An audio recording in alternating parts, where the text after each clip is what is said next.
Good morning. Today it is -28 and I thought, as it's so cold, this would be a perfect opportunity to test my Ricoh GR3 for some winter landscape photography. Now that's obviously not really what this camera is meant for, and it does have a few limitations, like for example it has a 28mm fixed lens, but I think there's a few ways I can overcome those limitations using a few different techniques, and I'm kind of interested to see how this fares as a landscape photography camera, and can I even get away with just bringing this on trips and not bring so much heavy gear with me.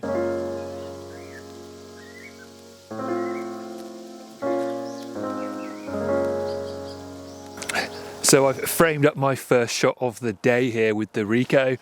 You can see here it's on my Leaf Photo tripod, so it looks a bit ridiculous, this tiny little camera on what is quite a large tripod really. But I've managed to find a little bit of open water on the second lake of Vermillion Lakes. There is actually more open water down at the third lake at the moment because that's where the sulphur springs run into. But there's a big tour group down there, so I didn't fancy kind of photographing down there. But I found this little spot here, so it's a good little bit of foreground, and it's actually full of fish. Like, I've never seen that before, but there's hundreds of fish in here, and it must just be like the only open spot for them, I suppose, to get to the surface. But shot number one, framed up. I'll show you what I've got on the camera here. Just got Mount Rundle in the background, and then there's a nice pool of water and a couple of these snow features in the foreground.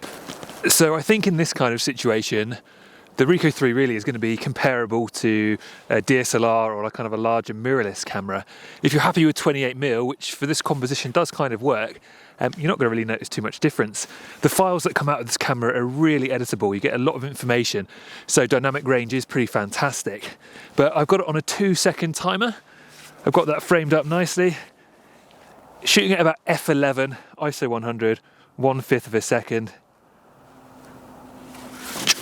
And there we have it. That's shot number one.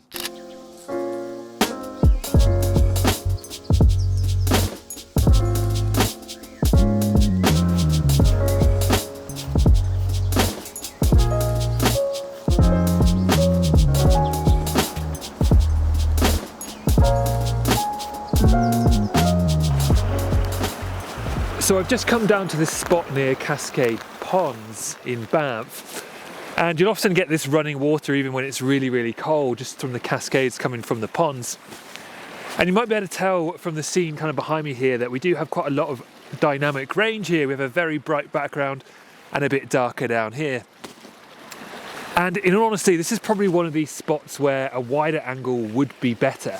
There's some really great foreground stuff, but the mountain behind there, Cascade Mountain, is really big. So a wider angle would definitely be better. I'm not going to get it all in one shot on the Ricoh at that 28mm. So what I'm going to try is I'm going to do a multi-row panorama, shoot 3 or 4 frames along the bottom, 3 in the middle and 3 at the top. And I'm going to put those together in post and see if we can kind of get round not having a wider angle lens, which you probably would prefer for a lot of landscape situations.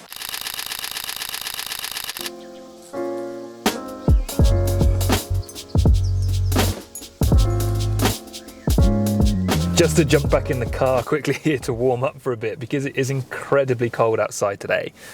My car is now reading -30 actually, and in all honesty the Ricoh GR3 isn't coping super well in these conditions.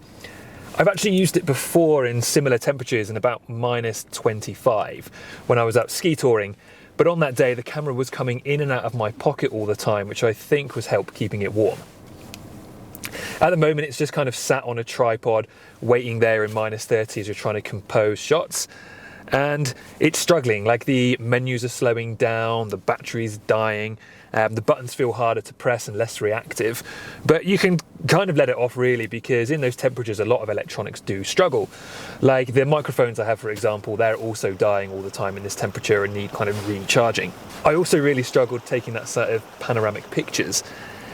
Partly because everything I was touching, including the tripod, was so incredibly cold, it was making it really difficult to readjust it, and I felt like I had to take my glove off to really be able to use the buttons, as they were being less reactive.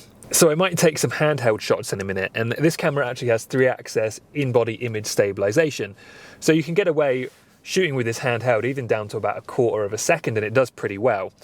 And I think that will negate me getting quite as cold, and I'll see if I can get a couple pictures that way.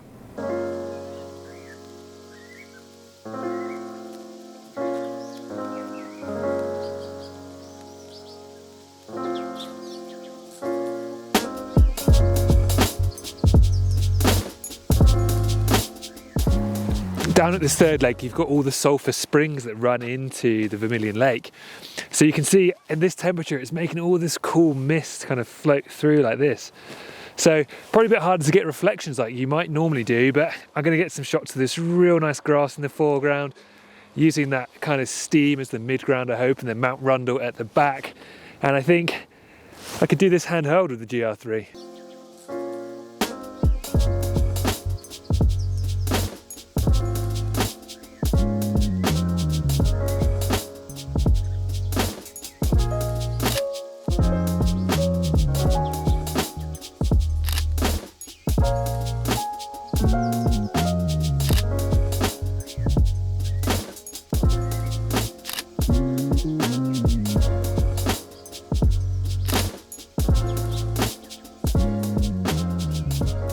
So I wouldn't say any of the images that I got for today's video are my best work by any stretch of the imagination.